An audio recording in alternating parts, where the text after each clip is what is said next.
They need to hear my voice. No, they didn't hear her back. Can everyone hear me loud and clear? Am I articulate? Can you hear every word? You will not have a problem hearing me today. I promise you 100%. If anybody has a problem hearing anything, just raise your hand and I'll be happy to move you to the front. And those here better move to the back. Sometimes it's a little echoey here, but I have pretty piercing shrill voice. I wouldn't say shrill, but it's pretty articulate. So, good morning. My name is Debbie Rossetto. I believe it's 11 o'clock, so we're going to start on time. I appreciate you all here on time. For those of you who are coming in, please take a seat. If you have heard this before, this presentation a month ago, it'll be merely the same. There'll be some difference in it. If you feel that you need to for any reason, for appointments, restroom, eat, whatever it is you need, please do so. No worries about leaving in the middle or coming back and forth. I would ask you to just try to do it as quietly as possible so as not to disturb people around you. You will have a handout today from me. There's a reason for that. I don't want you looking at it. I don't want you looking ahead. Everything that I tell you today and everything that we discuss or that I discuss with you and present to you at the end, I will, those who want it, I'll email you a PDF of the entire presentation verbatim. Does that sound fair? Yeah. Okay. Thank you. Let me just put my things up.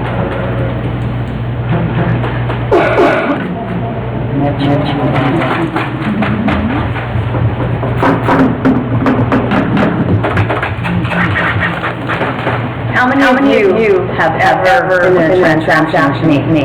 Raise your hand. Not too many.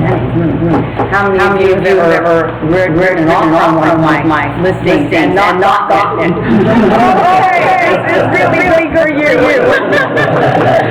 For those of you who have, congratulations, and you want to do another. I didn't scare you. You're going to do another round. That's the kind of thing you want to hear. Good morning, everybody. My name is Debbie Rossetto. I was asked to speak here. It's my privilege and honor to do so. And I'll say just a few things. Like I do on my list presentations. I'm going to ask you to hold your questions. I'm going to ask you to not ask questions in the middle or have me be a top because I want you to be able to go through start and finish. And that basically is the name of this presentation is start, finish. The listing.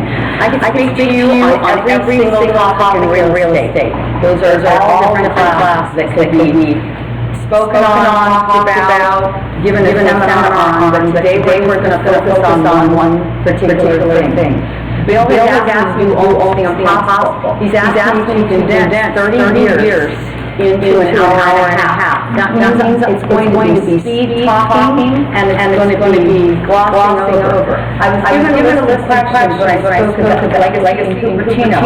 So I'm going to answer this question for you in a minute and a half. Always take your foot one front the other, and you start this at any time you want. And you can that does not matter. We're not going to talk about what I don't do.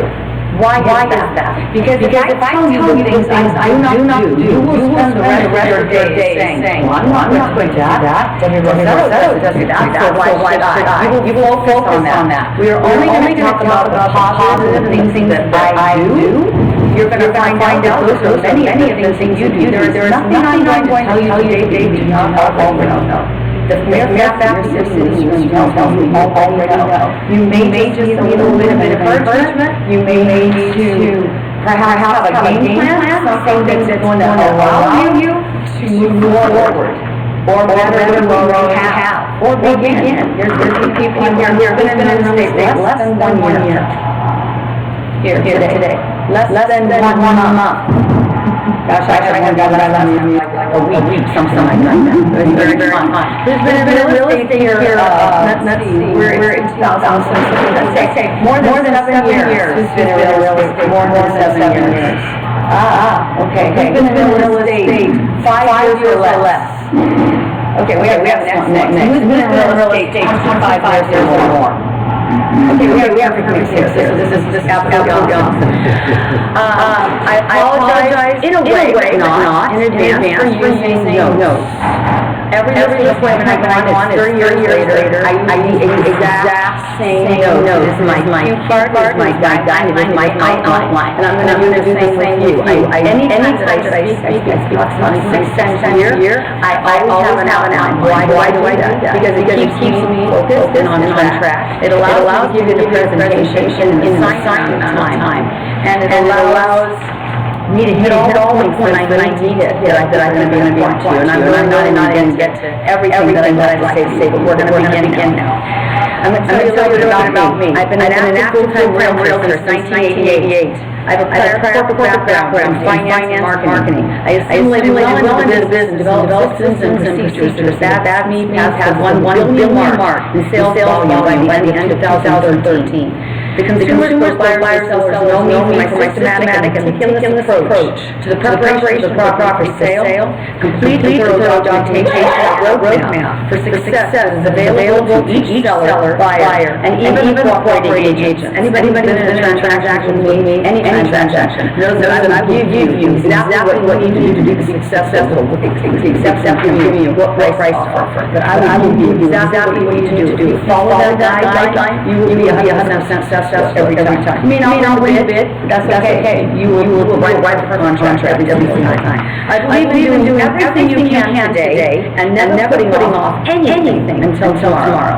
I am not a procrastinator in any way. My life resides in legacy real estate and sales right here. Howard. I'm 57 years old. I'll be 58 this month. And I'm the eldest of 7 children. I'm married retired Commander Debbie Rossetto, and together we have one son now, 27 years. My husband was a police commander from the previous 30 years and retired in 9 years. My son was in Wisconsin. He's a lobbyist with Wisconsin Dental Association. My goal is to meet the business plan that I wrote 23 years ago, so save my retirement at age 59 and a half. So far, I'm right on track, and we'll do that. Because I want to retire, because I'm finished, maybe, but the real reason I'm retiring is because I owe my husband, who spent the better part of our lives putting up with this career. I will not sugarcoat it. This is the hardest job you'll ever do. For those of you in the room that have been in it one day, or if you've been in it 30 years, you will know this is the hardest job you'll ever do. And people get into this business thinking that it's fast money, easy money. We all know the city that is absolutely not true.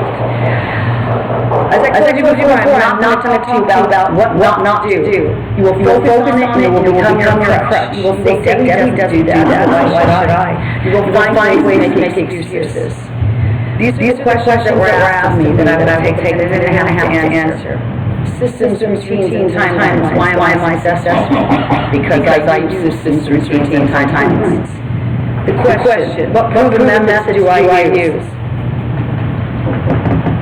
I use the content management system. It doesn't matter what I use. I use top producer. It doesn't matter. You can use Outlook. You can use techiest person, but I do have my systems in place.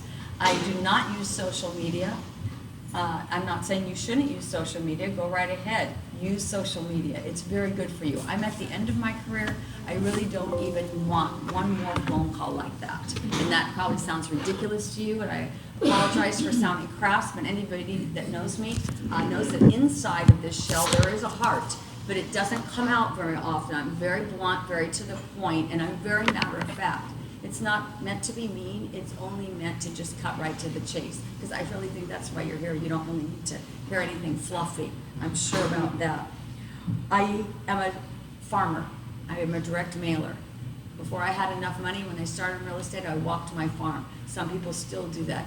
It really doesn't matter to me. You will find that all the top producers in the United States, probably worldwide, are some type of farmer, geographical sphere, whatever it is. It's consistent. You need to do it all the time. Do you need to be successful? I mean, can you only be successful doing that? No, but I will tell you, if you speak to any top producer in the nation, they will tell you they farm. Where does my business come from? It's divided into thirds. Farming, 33% still, because I'm still an avid farmer. past clients that repeat with me, and referrals from past clients. I now have their children and their grandchildren. That's when I really knew it was time to get out. How do I manage things together? Do I assign things to other agents? Do I have a team? I'm not a team in the sense of I give things away to other people, or people I take their commission and they work under me. No, I do not do that. If I give something away, those people take their own commission. It's a referral. I refer out. However, the most important thing that I think I've learned to do that is not typical of the personality of a realtor, because we are type A personality. We think nobody else can do it better than us. We think we have to have our finger in every single little thing that's done, every piece of paper, every appointment. We think that because we think no one else is capable. That is the first thing you should wipe out of your head. You should surround yourself with the best in every field. That's what you should do. And then you should not micromanage them. You should let them do their job to the best of their ability. How many times have you walked into an appointment and the seller or the buyer wants to tell you what to do? No. You need to take control. You need to be confident enough, like I am confident enough, to tell them how it should be, what they should be doing. If they choose to not listen to you, you're going to have to make a conscious decision. Are you going to torture yourself through that whole relationship? Maybe you will. Maybe you don't have a lot of transactions. Maybe your pipeline's not full yet. Maybe you're starting out, or maybe you're not. Maybe you need the money. You will see what you will put up with. But I guarantee you, the more confident, the more organized, the more systematic you become, you will find that people will just be looking at you. They will be going to you for what's going to happen next, instead of them telling you what 500 of their friends said. I know we've all experienced that in this room. They asked me about a home office. You notice you don't see me in here very often. About, I don't know how many years ago, I really was ready to stop real estate because it was just so encompassing to me. I didn't really want to come into an office anymore, so I made a deal with myself. I said, I will continue if I can look out the window of my upstairs room that my husband built for me and look at the mountains and the trees, and that would create a place for me that was peaceful and where I was not interrupted. I do not like to be interrupted because I'm so busy.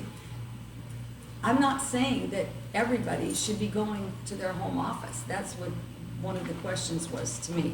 I don't think that should happen. I think that most people cannot really be disciplined enough to do that. But I will say that if you do come into your office, keep your office neat and organized, and don't make it a social event. The problem is, and it's not just for the people that are trying to work, and I'm talking about myself, I don't want to be interrupted. Be a courteous agent to other people. Do not just pop into their office. Don't plop yourself down. Talk about the sports or the weather or whatever, especially if you see that they're concentrating or working. Be courteous of others around you because they're trying to stay focused, which you should be doing. This is a job as though you were going to Apple. You need to treat it that way. You're not here to go to have lunch and coffee and see what the gal downstairs is doing. You really should be here. You should treat it as a job, just like in corporate America. I'm not saying you can't have fun. I don't have a lot of fun, but you know what? That's my choice. But I would really try to focus a little bit more on working and not disturbing others. Why also do I think it's very important to have an office? I think the face of the office, the infrastructure, the appearance of your office, you have one of the most beautiful offices in the entire county. You are so lucky. You have a broker who is so awesome, a manager that is so awesome. You need to understand that when people walk through the doors, before they even get through the doors, when they see this building here, it's beautiful. It is absolutely awesome. What if I showed up here today in front of you in a pair of jeans and a t-shirt? Would you look at me the same way that you're looking at me now? Would you listen to me the same way? Maybe you would, maybe because you know me and you want to hear what I have to say, maybe. But honestly, every time you walk into an appointment, every time someone comes to you, the appearance, the face of you needs to be put together. It's the oldest little trick in the book. I hate cliches, just for success, all of this type of thing. But you know what? It's true. So we're just going to call it something else. We're going to say look pretty, look handsome, look good, put yourself together. That's what you need. When you come in your office, when you go on your desk, do not bring someone into a pigsty. You should not have 500 pieces of paper on your desk. You should touch the piece of paper one time and do something with it. Stop making piles. Okay? If you take one thing away from me today, take this. You are the person who sets the expectation for the client. I don't care what client it is. Do not overpromise, do not underdeliver. Keep your word.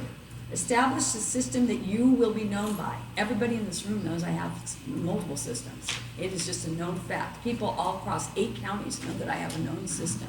They know if they see my name on something, they know exactly what they're going to get. You need to establish that for yourself. It doesn't need to be like me. It doesn't have to be anything like me. But it should be unique to you, and you should be known for that. Most agents are 100% responsible for their own problems.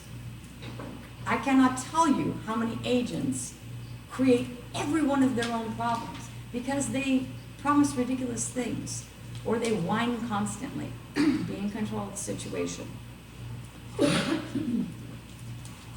What I found while making the notes and organizing for you was that everything is intertwined. I could actually do topic after topic, panel after panel, and not be done for weeks, maybe even months. Everything fits together and everything is important. One is not good without the other. So with that in mind, know this. This is only a small portion of what happens on a daily basis for me. And it's all one big, beautiful dance if you do it correctly. Know another thing. We're going to be here for an hour and a half and we're not going to take a break. If you need to go to the bathroom or anything else, just excuse yourself and do it. But I don't believe in stopping the momentum unless, you guys are like dying, and I don't think you're going to die. If you are, get out of the building because it'll make it worth a lot less if Bill had to sell it. I could speak on every and any topic in real estate except commercial, land, and small business. I know my strengths. Those are not my strengths. I could probably tell you I've done one maybe of each of those in my entire career. I don't like to. I don't want to talk about it. I know nothing about it. Don't even ask me my opinion.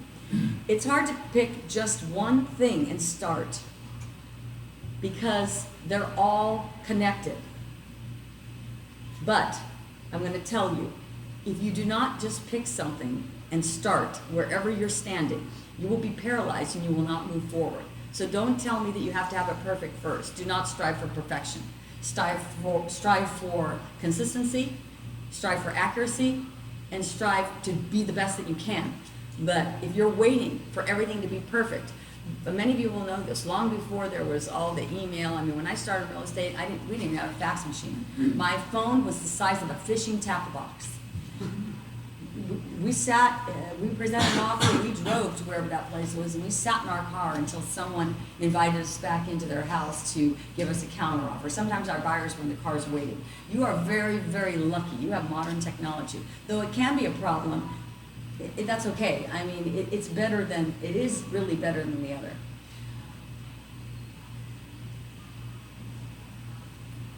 The biggest thing I think that people get nervous about is to hear they're working to get the client.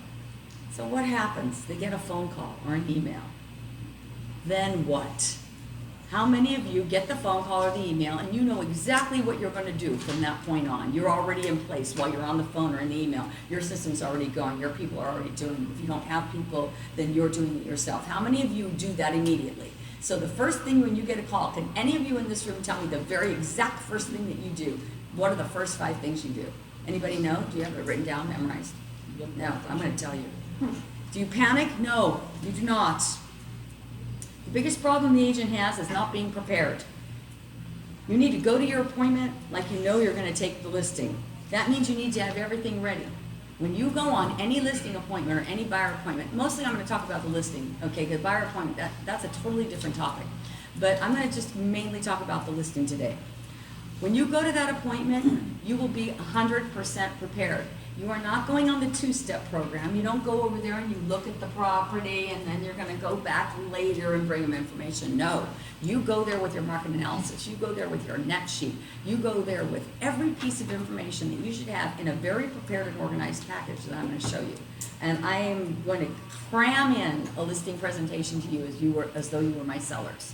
So that's why we're gonna go at the speed of light. I'm gonna make my presentation to you as though each one of you were my sellers, so you can see exactly how it's done. You need to always be on time. If you're gonna be late, you call ahead. You don't call after the appointment started, you call before the appointment started. And you tell them, I apologize, I'm running a few minutes late for my prior appointment, I will be right there. You give them an accurate assessment. I would tell you, don't be late. Always be 5 minutes early. Why? Because that shows that you respect the time of others. Start on time. That shows that you respect the time of others.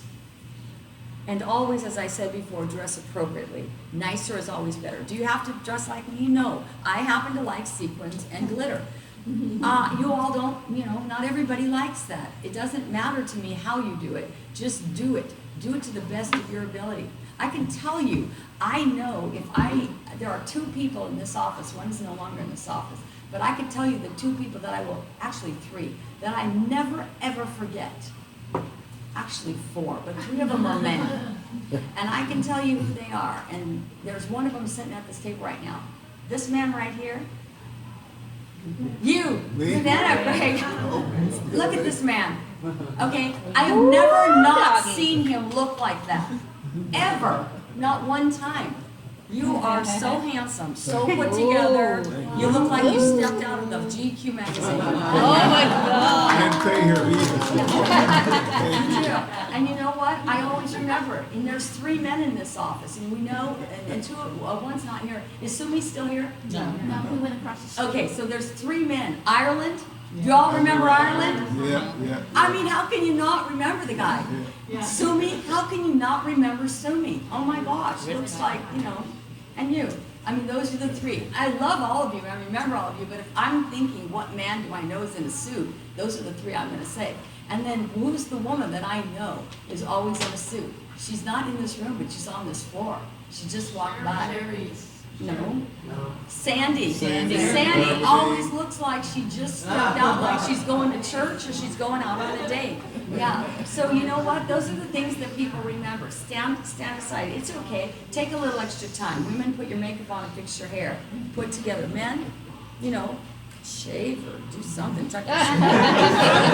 Whatever. You guys have it easy. Always have one package for yourself and have one package for your seller. Or if it's a divorce, have 2. They don't like to sit next to each other. If it's an estate, you want to maybe make a few packages. But always have the same package. They don't have to be huge. They should be exactly the same though.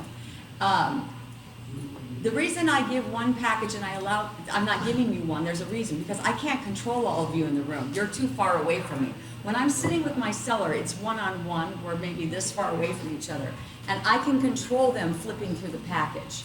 And I ask them not to at the very beginning if I think that they're going to do that. Most people just follow along with me, but there's a few that like to skip ahead, the overachievers. I just ask them politely, could you please just follow along with me? I'll get to the whole thing. I ask them to please hold their questions to the end. If they start asking questions, sometimes they have a list. And it's always a fun little challenge for me, and I politely say, would it be okay if I make this entire presentation first, and then let's see how many questions on your list that I missed. And then you are welcome to ask them. I'll tell you almost 100% of the time, I never miss one. I've answered everything that's on their list. So that is something that, keep in your mind. You always want to prepare the best you can. But when I'm sitting this close to my seller, you don't want to ever sit right next to them and share yours. That's not very good. You don't want to get that close. I think that creates a little encroachment in their space. But you want them to have theirs and you have yours, and make them be exactly the same. Your presentation, you should always use the same outline. That's how you get perfection. That's how you could say your presentation anywhere in the world, under any circumstances, no matter what. I use the exact same one every time. Do I tweak it over the years, update the numbers? Yes, of course. Do I make it a little bit better if I think there's something better? Yes. But do I use the same one? Could I repeat it in my sleep? Yes, I could. It will always keep you focused and on track. Your presentation should never take more than 1 hour. If it takes more than 1 hour, you're there too long. Get out. It should take at least 30 minutes. If it's not at least 30 minutes, you're not there long enough. You need to at least make some type of impression. And you should have all of their questions answered before they have to ask them, and that's what I was explaining to you about the list that they have. The key is to do everything you can for everyone else so you can make them successful. Making their job simple will allow you to achieve the best results. This requires a tremendous amount of work on your end. So if you think you came here to hear how easy it is and how I fly through it, and it's just easy for me, it's totally wrong. You might as well just leave, because if you stay in this room, you're going to understand that it is the hardest job you could ever have. And you have to work at it so much to get it to the point where you're in control of everybody else. However, all that work will pay off immensely at the close of each escrow and at the end of each year. This goes for your staff, your crew, your inspectors, absolutely your clients, your buyers, and your sellers. This will put you in the driver's seat. That's where you want to be at all times. I don't care if you represent the buyer or the seller. Okay, what to do? Are you ready? You don't need to write it down, because guess what? I'm going to give you this exact presentation, and everything is written. So if you want to just enjoy the show, just watch it, because I promised to email you this, and I'm speaking directly off of this. You can see it. You do the same thing each and every time you get a new lead or a contact. If you don't like the way I do it, fine, make up your own way. I don't care, just make up a way and follow it every single time. But if you use all of these things, you will have a recipe for success every time. You're going to ask their name first and foremost. Get their name right, spell it right. Do not misspell a client's name ever. You want the address of the subject property. We're talking about listings right now. Address of the subject property. Always get it clearly. If you're at your computer and you're doing this, while they're talking, you are pulling it up on your little county record site, so you can verify with them what they have. You can verify their name. You can verify that the person calling in is not the daughter or the ex-wife or somebody who wants all this information. It's not even on title. Those are the things you need to do. If they don't live at the property, you want their mailing address. You want to get as much information. This takes 60 seconds. It's very simple. Use a list. Put it right by your desk. Just do it until you get it memorized. You want to know whether or not they live at the subject property. Very important. You want their cell phone number and their email address right away. So in case you get disconnected, and you also want to give that to your staff, you want it in the file. And if you're going on a listing appointment, you want the approximate balance left on their loan or their loans. Ask the question, how many of you are afraid to talk about money with your client? How many of you are nervous to ask, how much do you owe? Are you afraid? Anybody? You're a little afraid. It's very normal. I bet you there's other people in the room that are afraid, and I bet they don't ask because they feel uncomfortable to talk about money. You need to get over it, because I tell you, there's going to be 100% of people that are going to tell you what you need to know. Why? Because they called you. You're the professional. You need to act like one. You don't need to make it like it's uncomfortable to talk about money, because why are they calling you? One reason only. They want to know how much money are they going to get at the end of the day. That's all they really care about, and how much it's going to cost them to do it. Think about it. They don't really give a care about anything else.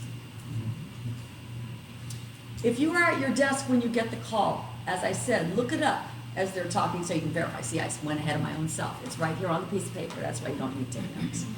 If not at your desk, you use your iPad or your cell phone and send the info to your assistant if you have one.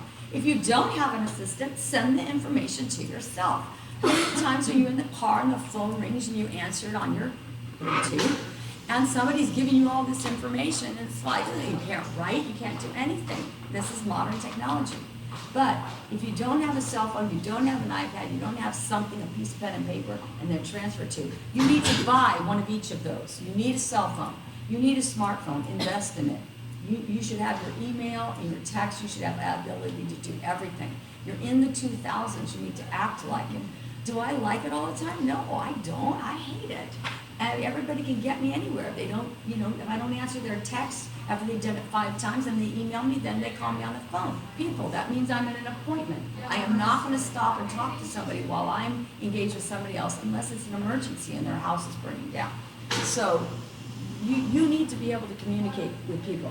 It is so fine right now. I mean, even if you're in an appointment, you could just put one of those little automatic things that says, "Hi, I'm eating lunch," or whatever. You wouldn't tell them that because then they think you shouldn't eat. You have to tell them something like, "I'm at an appointment."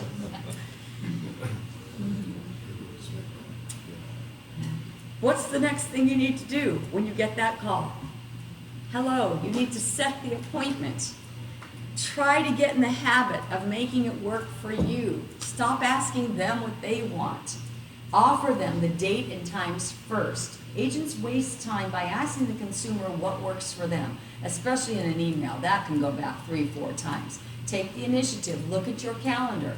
Say, "Thank you for making this contact. Thank you for reaching out to me. I would love to meet with you. Here are the times. Do any of these work for you?" Monday, 3 o'clock. Tuesday, 4 o'clock. Wednesday, 10 a.m. Give them 3 choices. Let them pick.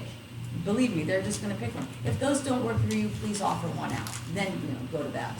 But you should be able to set that appointment within the very first phone call. If you're on the phone with them, you do it right then and there. If it's in an email, it should be 1 email is all it takes. It should not be a back and forth thing. Because what happens is then time goes by and you lose that excitement of that person that's called. Agents waste time by asking the consumer what works for them. Throw out multiple choices, as I just said. They will pick one or they will give you something else specific. Another topic for discussion at a later time, how to do your scheduling. Okay, that's a class in itself. People don't know how to schedule right, and they take way too long. So that's one whole, that's 3 hours right there. After the call, email them immediately. And don't tell me, well, what if people don't have email? Okay, then don't email that person. 1 out of like a million are not going to have email, right? So let's not even go there. After the call, email them immediately, copying your staff, thanking the client, and confirming the appointment. All this is done in a matter of less than 5 minutes. All right, now what are we going to do? Now the prep begins. Okay, this is where you're going to get to the nitty-gritty. Do you put it aside and do it later? No, you do not. You just keep doing everything as it comes in. If you don't have staff to do it and you're going on an appointment, I totally understand that. But do not wait until the next day.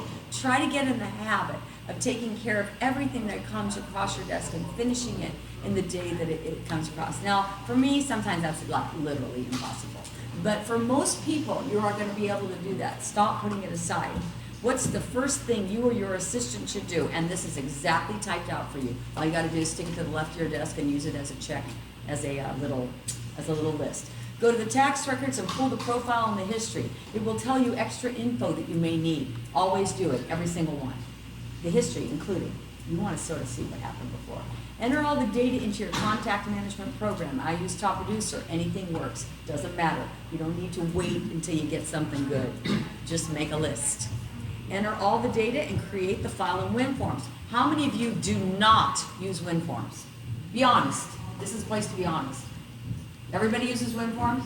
How many people have never written a listing contract or a contract for a buyer yet? It's okay. You can raise your hand. Okay. Do you know how to use WinForms? How long have you been in real estate? About 3 years? Well, no, I had my license for a long time, but You just haven't used it. Yeah. Okay, so it's not a matter of that you just haven't used the license yet. Okay, so very important. I never want, if I see an agent bring me a contract where it's handwritten, oh my gosh, that's like, I'm not picking you. Because why? I mean, that sounds terrible, and I'm sorry to sound terrible, but you need to get with the program. You need to be able to use all of these systems proficiently. I don't care how old you are. It really makes zero difference. If you want to work in this business, then you better learn it the right way. And as I told Bill, I am going to retire. So I'll be gone at the end of 2018. But as I told him, I will probably move on to teach in places. I've been already approached by multiple brokerages to do such. And this is my firm belief for all of you. And I don't care when you start. It doesn't matter how long you've been in real estate. If you teach people the methods from the day one that you're going out into the arena, and that's all you know, that's all you know. This person right here, from the second that she's in an immersion program with me. She practically lives with me. She goes on every single appointment. She's with me 24/7. Why? Because she is going to end up, hopefully, continuing this on. I don't want it to die. It took 30 years to build it. I'm not going to just chop my arms off and say, nobody do it. Have I offered this to many other people? Have I offered it to my own family members? Have I offered it to my own child? Does anybody want it? Nobody wants it. Why? Can anybody tell me why they don't want it? It's too hard work. That's the reason. I will say, there is one other person in this company, actually, it didn't even have to be in this company, but she happens to be in this company, who is a top producer here. I'm sure you know who she is. And where did she start? Do you know where? Yes, she worked for me. She was my assistant. Did I teach the exact same methods? Does she do the exact same methods, except for does that girl take it to another higher ground? Yes, she does. Is she 20 years younger than me? Yes, she is. God bless her. And you know what? She's going to take it to the next level and the next level. This person here, she's going to take it to the next level. I'm telling you, it's an immersion program. You have to eat, live it, and breathe it. I'm not saying you shouldn't have a personal life, but if you did ask me the truth, how do I balance? Very well. I'm not good at it. I'll be honest with you. It's very, very hard. Should you? Yes, you absolutely should. I teach definitely, and I give, and to people who I'm teaching, I make them say, you need to take one day. I'm not saying you're not going to do real estate on that day, but I'm saying you need to try and not schedule appointments for that day. You need to have a personal day. A lot of divorces, there's a lot of divorces in real estate because, especially for people that are very, very high producers, because the time, it just infringes on every single part of what you do. So is there a balance? Yes. Is it a very good one for me? No, I haven't been very good about it. I try, but I mean, I do a lot of things, but it's like 24/7 all the time. I won't lie to you about that.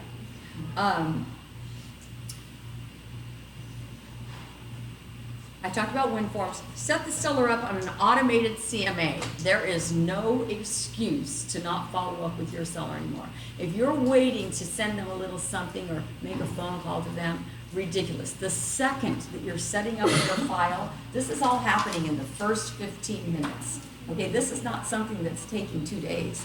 We are talking, everything I'm telling you is happening in 15 minutes. You now have set them up, or your assistant has. You don't even need to buy anything.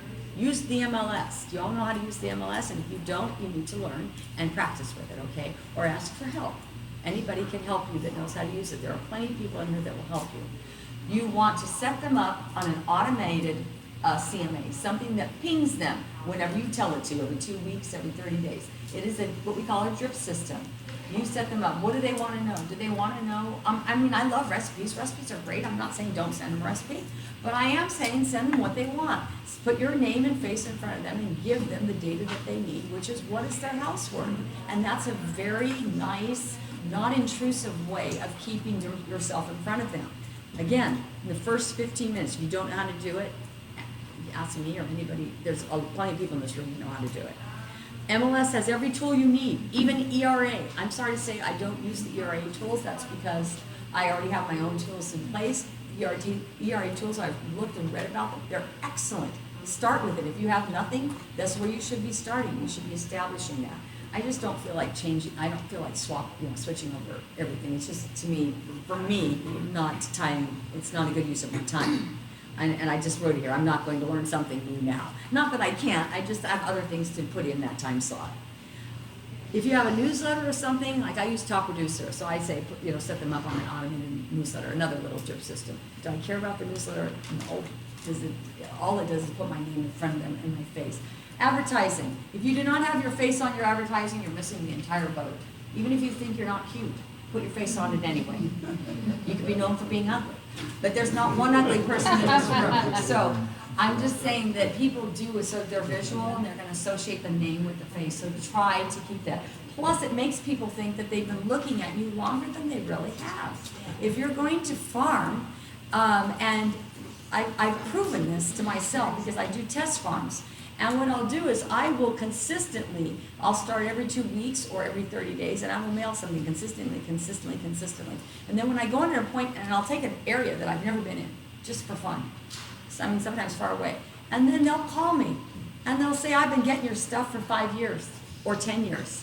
No, they have not, but they think they have because it's so blessedly consistent.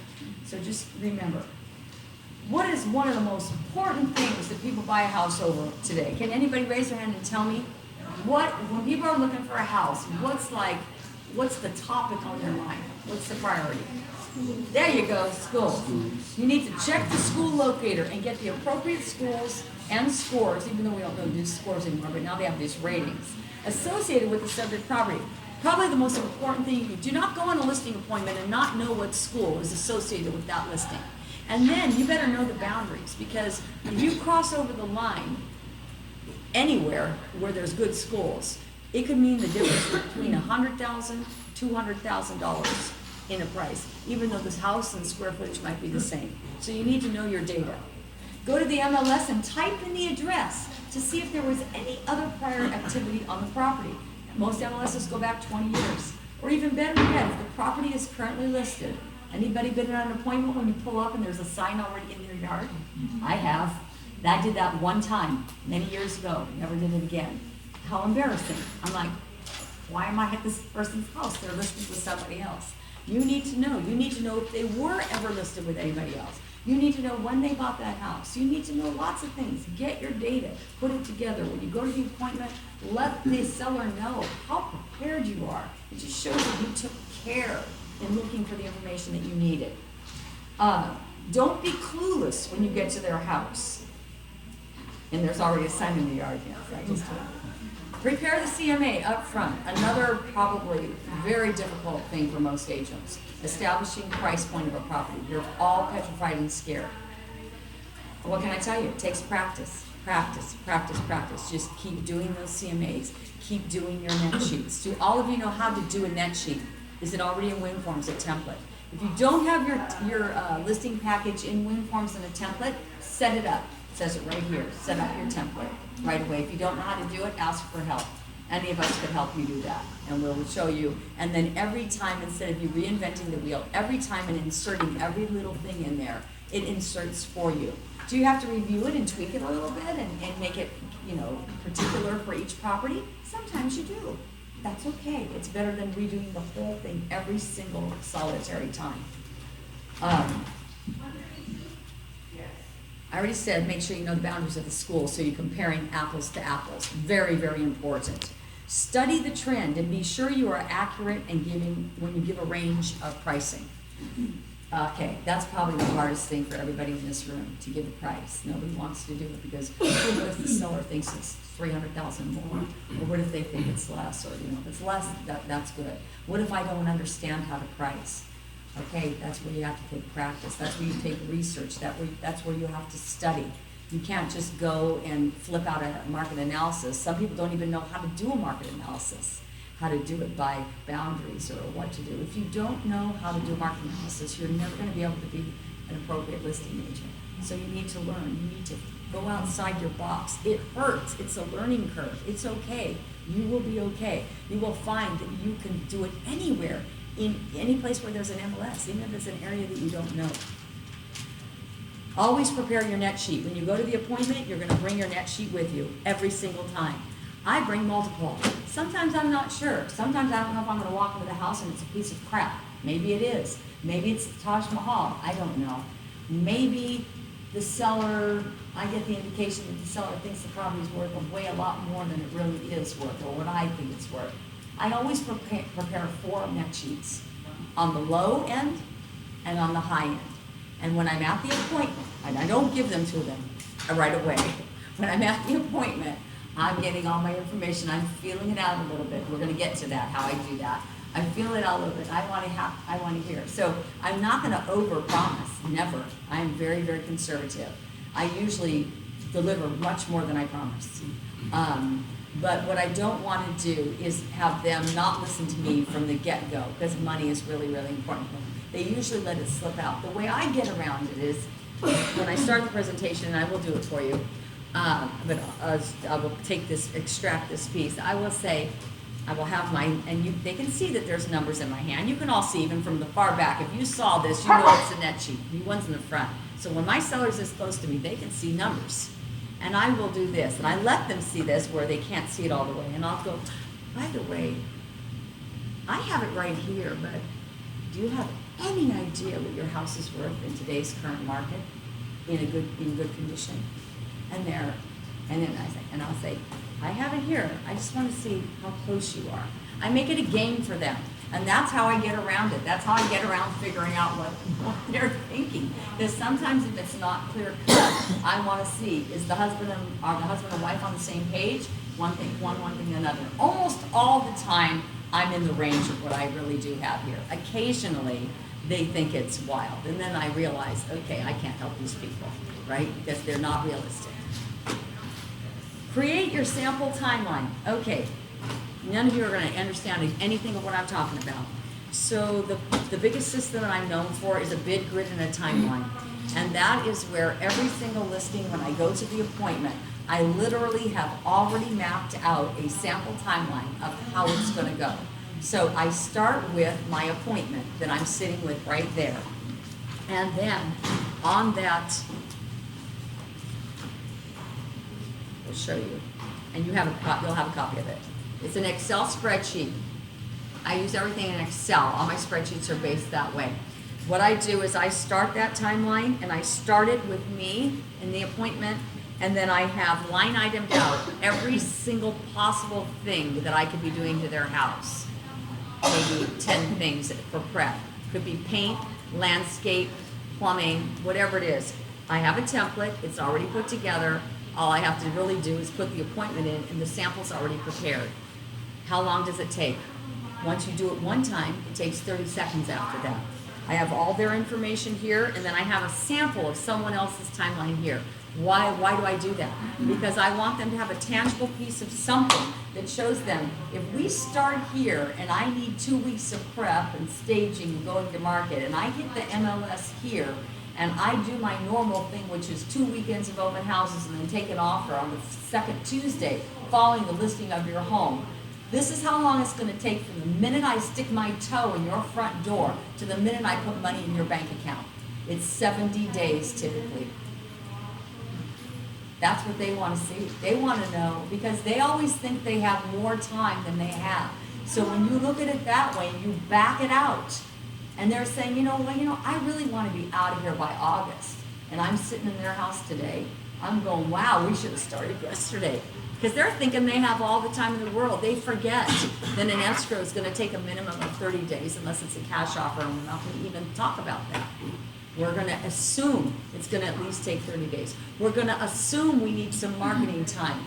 For me, it's 12 days of marketing time. It's always the same. Until this market changes, I release the listing on a Friday. I have it open the Saturday and Sunday. I do broker tour the next week. I have it open again Saturday and Sunday. And then I take offers the following Tuesday. That's 12 days. I know exactly what it's going to be. Then I negotiate the offers. Rarely do I negotiate on the same day. I usually am ratified by the next day or the day following, plus 30 days. Voila! You've got 60 days right there plus 10.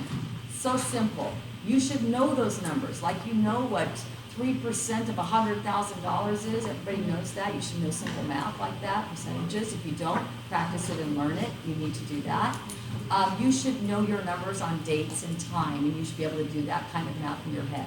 If that makes sense to you. You will be in control if you do that. The other thing that I do is, and I'll elaborate it when I show you the presentation, is I have another Excel spreadsheet which you barely can see, but it's a bid grid. And like I said before, I make it the easiest possible for the client. I have already put together my crews and those type of people. So if I walk through their house, when I'm walking through and I say hello to them, and I'll run through, give you a presentation that way. When I walk through their house, from the minute I get out of my car, I am looking at the exterior of their house, and I'm mental noting or writing down what the heck do I need to do to this house to make it look good, because right now it doesn't look so pretty, and we all know the pretty sells. So I'm going to talk them into making that house pretty, and I'm not gonna make them do it. I'm gonna do it for them. I'm gonna make it so easy that all they have to do is nod their head yes by the time it gets down to it. So when I'm going through there, I'm thinking, all right, what guys do I need? Do I need my painter? Do I need my landscaper? Do I need a new garage door because this is the old style that lifts up? Do I need my grout guy to refresh the grout and do the caulking? I'm looking at, do I need my landscaper because their lawn's dead? All those things. I'm making a note of who am I going to bring back to this property, a mental note, or I'm writing it down on my bid grid. I already have the grid in there. I just make a little check mark by it. I need this guy. I need this guy. Don't think you're going to remember everything either. Write it down. Oh my gosh. How many times, I don't do it anymore where I don't remember because I write everything down, but I'm thinking when I'm there, I'm gonna remember. But you don't remember. I don't care your age, you just don't remember because you got too many things to do. And then it's just easier to write it down. Why make your brain work that hard? You don't need to make your brain work that hard. Take a little load off yourself. Okay. Enter all the pertinent data for the property in the header of the bid grid and the timeline. You'll see this. I have a PDF of this for you so you can see how it's done. Always have all your information at your fingertips. Don't try to keep looking everything up all the time. Do it one time. I'm a firm believer in touch the piece of paper one time. Everything will be at your fingertips. You'll always have that file put together. My files immediately, first 15 minutes. All this is done in the first 15 minutes, I'm telling you. That's all it should take you. It's taken me longer to explain it to you, but truthfully, is it 15 minutes? At the most, 15 minutes. And all you have to use is this list to get it. Take a sample of your 2-page color brochure or your 4-page color brochure and put it in your package. Yes, color. We live in Fremont. We work in Santa Clara County, Alameda County. If you're giving these people a black and white flyer, knock it off. If you're printing it off on your computer, knock it off. Spend a few bucks. Okay? You need to have something decent. Does it have to be the most expensive thing? No. But should it be consistent and well put together? Should you be known for your brochure? Yes. I've gone to listing because somebody came in with my brochure. I thought, I really like your brochure. It's very pretty. It's put together. You know, so know that. You might spend $250 for these brochures or a 2-page, you know, where you don't have to have a 4-page, but it could be a 2-page color. Make it look nice. You're selling the most expensive thing these people own, and you're making a lot of money doing it. Spend a little money. Be known. Be known for your product. I am known for my product. Everybody knows exactly what they're going to get when they hire me. Every single person. If they don't know, I'm going to tell them and I'm going to give it to them. Take a sample of your postcard. Yes, I said postcard. You should be sending out a just listed card every single time you take a listing. Every single time. That farming, that's another topic. That's like a week class. Yeah. Print the cover pages and the end pages and your analysis. So you should, Coldwell Banker and Tarot, those companies have beautiful packages. This place might even have a beautiful package. I don't know. I've been making my own package for so long. I just didn't do another one. It's not that fancy, but it's well put together, and it has, what does it have in it? It has a plastic cover on the front that you can see through. It has a cute little, you know, some pretty little color page. It has all the information they want. A small letter from me that's totally generic that I don't even know what it says anymore, that pops out every single time that I sign. It has the property profile that you can get off of any title company, or I think you can get off the MLS. I just get it off the title company. It has the history, and then it has, what do they really want to see? It has the market analysis. This one has it. This is one I'm going on tomorrow. Oh my gosh, they have a lot of history. Okay, then they have your market analysis. I have the summary sheet. Do you need a fancy program? No. Does every MLS have a perfect CMA on it? Yes, you should be using it. If you are just printing off comps and bringing loose pieces of paper, or worse yet, nothing to the appointment, you're doing it wrong. This will take you literally less than 5 minutes, and it does it for you if you know how to do a market analysis. How many people know how to use the MLS to create a market analysis? Be honest. How many people do not? Be honest. Just be honest right now. It's okay. This is the time to be like brutally honest with yourself. It doesn't matter that you don't know how. What really matters? Is it the problem that matters? What matters? Not the problem. The solution. Man, when I grew up, my dad said to me, never bring me a problem without a solution. So I don't care that you've never done it. It's okay. Like I said at the very beginning, you take one step right now, you put your foot there and you do it. You go, you get out of here and you figure it out. And if you can't figure it out, you ask for help. There's 100 people in this building that will help you today how to do market analysis, and I'm included in that. Right? Everybody wants everybody to be successful. Because you know why? There's plenty of business out there for everybody. Absolutely everybody. And you all bring something unique and special to the table. Most of you, I say more than 50% in this room have a second language or a third language. You are like 1,000 light years ahead of everybody. Because you have something that I don't have. I wish I had that. I should have, yeah, I mean, French was not probably, I don't think anybody here speaks French, but. Bring your addressed folder. I just use, you don't have to be perfect. Just I use a title company file jacket and a little, label maker and put the address on it. What's that do? It contains all of your stuff. You're already nice and neatly organized. It's not expensive, but it's organized. And then where do you keep it when you're done with it? You're going to keep it in your drawer of all these things that you're doing. If you're just doing one appointment every 2 months, you're doing the wrong thing. You should not be dwelling or get paralyzed on the ones you got or the ones you did not get. You should be focused constantly on getting the appointment. If you're spending all your time trying to perfect and make everything pretty and give yourself something to do every day, stop doing that. You need to just keep getting the appointment. That's why I'm a very big advocate of getting an assistant. Even though you might not be able to afford it the same way, find a little way to either pay a fee by the transaction for help. While you're doing nothing, do it yourself. It's good practice for you, and that way you can teach others. But as you get a little bit busier, free yourself up from that minutia, because you can teach someone else to do it, and what should you be doing going on the appointment? I never pass off the appointment, the analysis. No one else does my market analysis. I know there's a lot of top producers that their assistants do the market analysis. That to me is a danger zone right there. I need to do the analysis. There's just certain stuff that I will not give up doing because I feel that someone called me. They want my mind. I'll teach somebody else how to do it. I want others to learn. But at the end of the day, I need it to be my thought process and why I'm arriving at a particular number. Use your checklist to make sure you did not omit anything. The checklist is right here. Okay, we all use one over here. I even use my own checklist.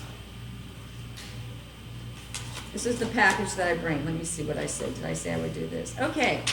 I'll do the appointment for you, but I'm now going to tell you what happens. What's the first thing you need to do?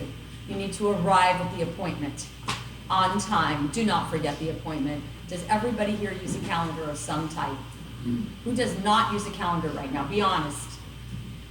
Oh, you all use a calendar? I bet there's someone in this room that's not used a calendar and you just don't want to say so. And it's okay, but you know what? This is the time to be honest. This is like a total psycho session right now. Psychological psycho, same thing.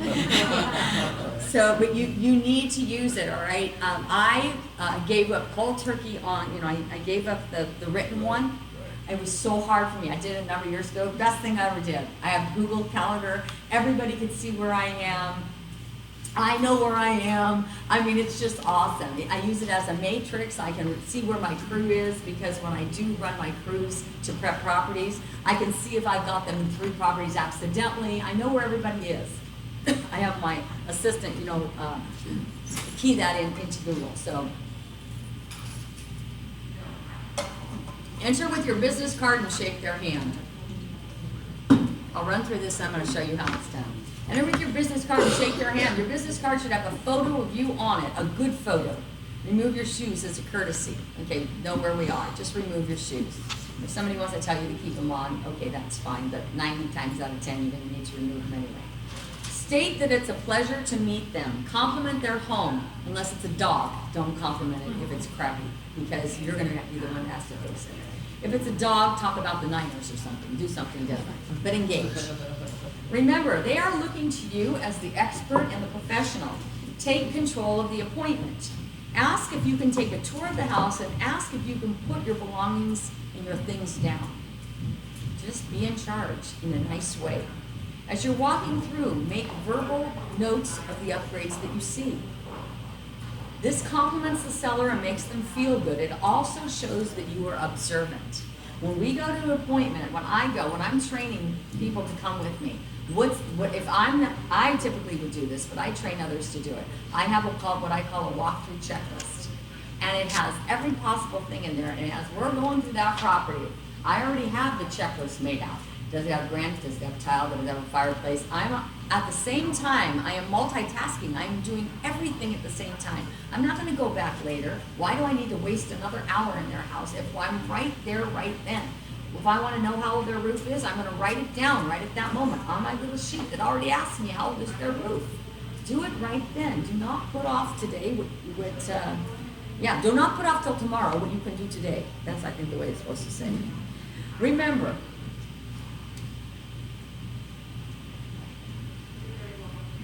after you look at the inside of the house and the outside, be sure to go in the garage.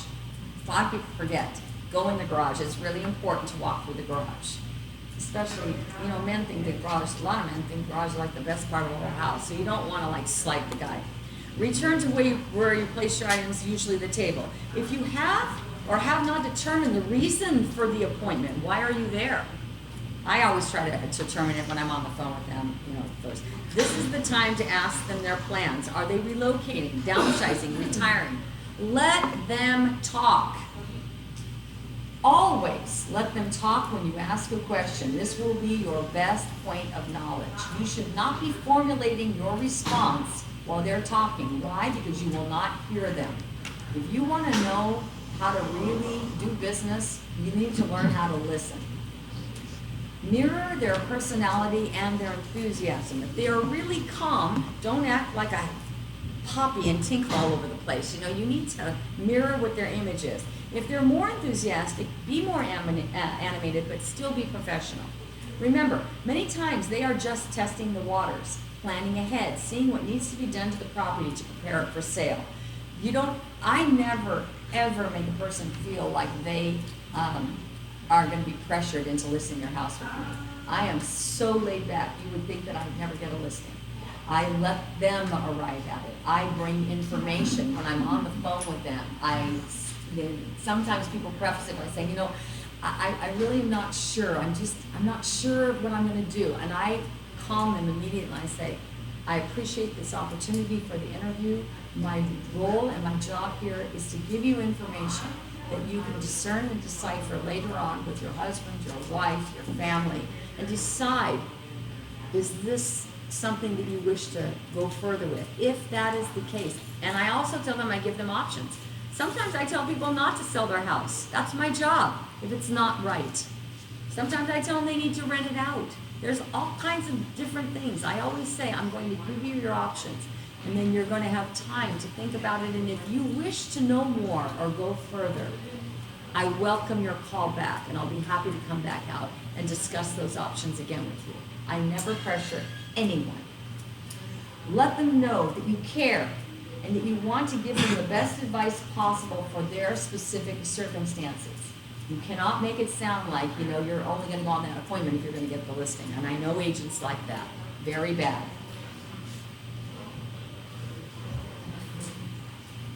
Give them their copy of the market analysis while you're taking out your own.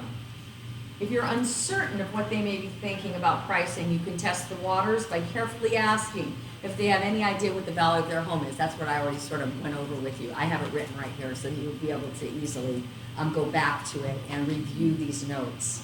They usually have a number in mind. See if you can extract that without them thinking that you don't know what the number is. Sometimes, you're just not sure. Even sometimes I'm just darn not sure because maybe it's a unique property.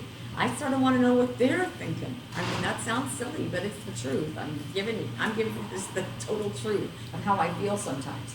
Typically, I know the value, and I tell them I'd like to see if they're close to the accurate figures. This shows confidence. My net sheets are already prepared. So that's why it's important to bring a net sheet with you with all the costs on it. Don't be afraid. Don't be afraid that someone's going to reject you because you have costs on there. What's the worst thing they could do? They could say they don't like your commission structure. They think the property's worth more. So what? That's part of the business. You're going to have to learn to get used to that, even as uncomfortable as that might be. If you don't know, don't say that you don't know, but you better be somewhere in the ballpark and prepared. So always be prepared. The key to everything I'm telling you today is always preparation of every which way. Go through your presentation. Once you get through the value of the property and you establish that you're close to being on the same page with the seller, then move on to pricing and range. And that's why I have those multiple net sheets. There have been times when I don't pull out certain net sheets. Like if I might have ones that are higher and I really don't want to set that expectation, and their expectation is maybe $25,000 lower. Yeah, if I get them more money, great. But I don't know that I want to set the expectation. So I'm careful about what I set. Once you get through the value, this is where you state the property. If in the proper market condition, and I always try to market everything in the proper market condition, it should bear a certain dollar figure.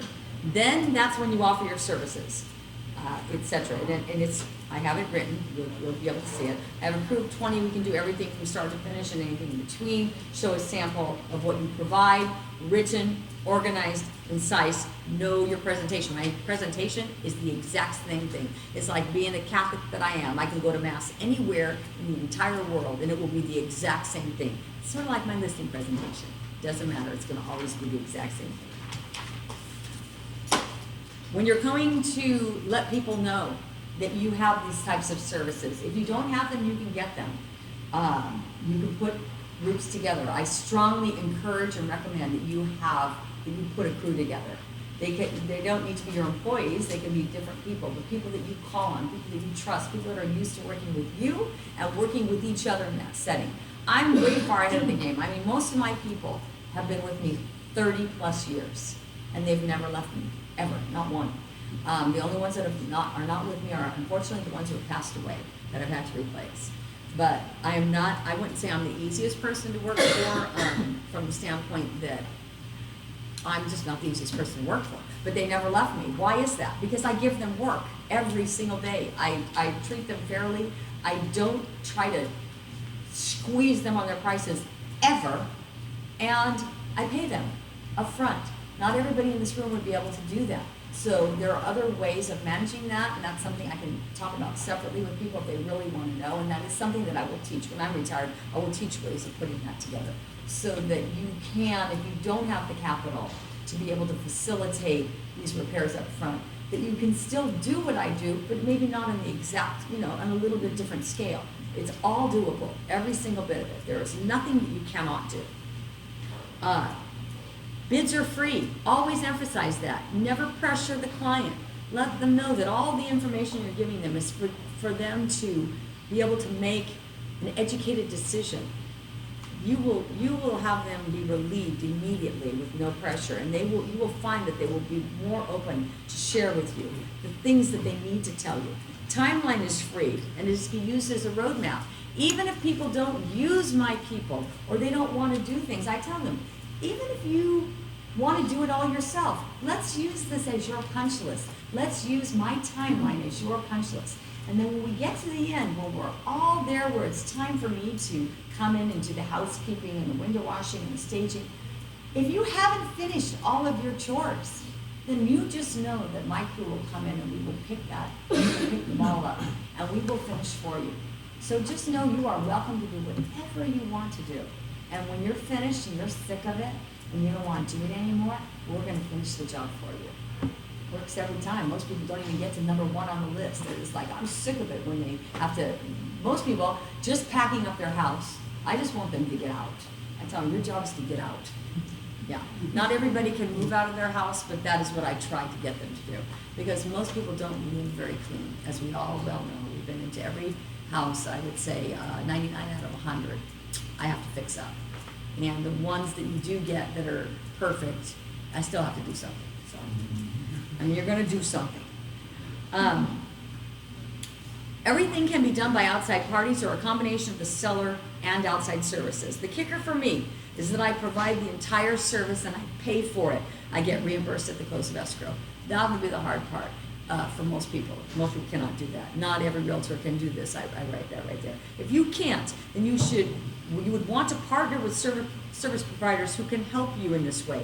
Otherwise, you can give references to the seller and try to help manage the timing. Know this, it will take more time for the sellers to do things on their own. The more you help, the better it will be for you. There's a reason why, not just because, I like to take control of things and get things the way I like them. If I waited for a seller to do stuff, yeah, I'd be selling 6 houses a year because, yeah, that's where the work comes in. And they're paralyzed. You think you're paralyzed? They're worse paralyzed. The reasons I do it myself are going to be very obvious to you. Number one reason, seller doesn't usually have the capital. Money. I never want a seller to make a decision about selling their house because of lack of money. Ever. If they're upside down in their house, which nobody is anymore, that's a different story. But most people have tons of equity in their house. So I know that really they just can't get to it many times. So that's why I fund it. I don't take any extra fee for it. I don't charge interest for it. I don't do any of that. You probably could do that and be fine and get away with it. I just don't do it. I'm just known for not doing that. Seller doesn't usually have the time or the resources. They don't know what to do. Take them 5 years to just coordinate a window washer and somebody to change the carpet. They don't know what order to do it in. I know the exact order. The seller will feel overwhelmed with just getting the house cleared out. Just paring their house down if they're not moving out, just paring it down. I help them with all of that. We deliver pods. I provide people to help them pack it up. I give them everything. I tell them they can go on vacation for a month and come back and I'll give them money when the house is closed. I mean, that's the level of service that I provide. That's why it's a 24/7 business for me. I can control the work of the workers, the work and the workers. That's another good reason why you'd want to do it yourself. Once I explain this option to them, I also tell them that I give them figures with and without preparation. I explain that an unprepared house will not entice as many buyers and as much competition. I make them see the value. So, I know what you're thinking. Some of you are thinking, well, it's a hot market. Why does it matter? Okay, no problem. You want that mentality. I say in a hot market, it matters the most. Why? Because you can get the most money out of any house. The consumer out there is willing to pay more for something that's already turnkey. Do you have to rip it out and remodel it to perfection? No, you do not. You have to make it look aesthetically pleasing, neat, and clean. Is that buyer going to keep it that way? No, they're probably going to trash it the first week. But you don't care, do you? What's your job? That's not your job to care about that. Your job is to care about representing your seller and getting them the most net, not the highest price, the most net. Usually that translates into the highest price also, but there has to be a balance there. What do I have to offer the seller? I provide a seller's pledge, a service pledge, a list of what the seller can expect me to provide if they list their house with me. I tailor that to my presentation. You will tailor it to your presentation. You can't say you have 30 years experience unless you really do, right? But that's okay. You can say a lot of great things about yourself. You can give your personal background. You could say, like what I do. I mean, I tell them I'm the oldest of 7 kids. To some people that's important because it means I'm sort of bossy and that I take charge of stuff, right? And some people need a little bit of that guidance. Some people don't like me. You got to know this. It's okay. Not everybody's going to like everybody. Most realtors want to be liked by everybody. You're going to have to take some rejection once in a while. It's okay that nobody loves you all the time. It does feel a little bit bad, but you know what? It's okay. It's all right. You don't like everybody either, so what makes you think everybody's going to love you? Include everything, but don't make it too lengthy. And don't make the sentences or bullet point numbers too long. You do not want to make something unreadable. You want it really sort of just nice little bullet points. 1 or 2 sentences per bullet point is easy on the eyes and on the brain. Don't make it a chore for them. Use the pledge or list as your outline for the presentation. When I give the presentation to the seller, that is my cue card. That is my presentation. Every single time, I miss nothing. I've rewritten mine many times over the years, but I say it's something that I use on a daily basis in my presentation. Is my actual cue card outline. I go through all the services offered with the seller, and it's on the cue card. It's one line item by one line item. I don't have to think. I just go it off of it. Tell them what they can expect when they list their home with me. Same what you will do. I never pressure the seller. I never ask them to sign a listing agreement. Never. Unless they say, well, we're ready to sign now, then of course, then I say that I do it electronically through DocuSign, and I'm texting Andy, get that thing ready, set it out. I am the most low-key, low-pressure person on the planet, yet I still do 80 to 90 transactions per year in the heavy times, and 40 to 60 transactions per year in the slow times. I haven't been very slow for a lot of years, so I don't even remember what year that would be. If the seller determines they wish to hear more about my services, I arrange for the bids and then submit the bid grid to them with the associated costs. I give them everything. I prepare the hard timeline, meaning specific to their house. The one in their package was a sample. I prepare the hard timeline, I submit for their approval and or another appointment to review. If they agree, I execute it by taking the listing and finalizing the scope. If they don't agree but want to modify, we do that. If they come to no decision, I continue the triple follow-up through email marketing. There's no reason why you cannot follow up with that seller and not make it. Remember, we did it in the first 15 minutes. In the first phone call, within those first 15 minutes, they're already getting my stuff. Before I go on the appointment, they've already gotten a trickle CMA from me that shows, hi, this is what's happening in your area. Wow, it's just the listings. Once they agree with you, that they're going to list with you, inform your team and move on to the next appointment. Do not make this listing your mission in life. You're done now. Basically, not done, but I mean, you need to be on those other appointments. You should be all doing them, all in tandem, all together. You should already have been doing that after the first phone call from the prospect. Like I even wrote that down for you. You know, just keep reading that sentence. It's true. Don't be afraid. It's okay if you get a little overwhelmed. You're going to be overwhelmed. You're probably overwhelmed listening to me right now. It's all right. You'll get over it. The key is always front-loading and making sure you give them the information they want in a timely manner. Do not become paralyzed. Do not be an absolute perfectionist, but be accurate and timely. It is better to get the material out consistently and accurately. I'm not saying to be sloppy about that, but not perfect, than to not get it out at all. I remember in the old days, my mom was a broker. I remember in the garage, in her garage, because I was already out of the house when she became broker. She would have all this farming material, and it would, for years, Jim, you know what I'm talking about. Diana Skokin notepads. I'm like, Mom, this is like from 1982. She still had it in like 2000. Because why? They never got out. Or because the market analysis, the sheet that we used to hand out, showing what the activity was in a neighborhood, how it goes sort of dead after a little while, right? After a week, that it's not updated. A perfectionist goes, oh, that date's, now it's closed. I got to put that on the sheet. And then, another listing came up. I got to put that on the sheet. So they never get the dang thing out. It's sitting in the garage in a big fat pile of thousands of papers ready to cause a fire. So you don't want to do that. It's okay that the information is not timely. Every periodical that you read in real estate is a month old. Who cares? What are you doing? You are getting your name in front of those people. Stop making the excuse that it's not perfect or it's not timely. It's okay. Surround yourself with a great team. The more specific people you have, the better service you will get. All right, some people are going to disagree with me. Do I go to the sign-offs? No, I don't. All right, if you disagree with me, that's okay. I don't need to go. Why? Because I have an excellent escrow officer. I've already reviewed all of the closing sheet. I have 3 sets of eyes on it, plus my own. I've already gone over everything with them. I've already, when I went on the first appointment, given the net sheet. And so this has already been done. Do I need to sit there while they sign the paper? No, I do not. I do not need to do that. If you want to do that, that's fine. But that's an hour or an hour and a half in traffic for me that I could be doing something else. Do I go to the inspections? No. Do I have to? No. If you do it, okay, I'm asking you to think differently.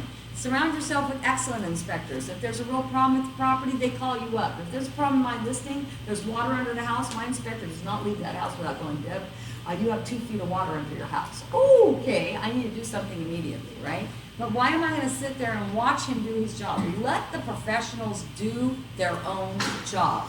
Let them be great at what they do, because you are great at what you do. You are not the only person on the planet that can do it.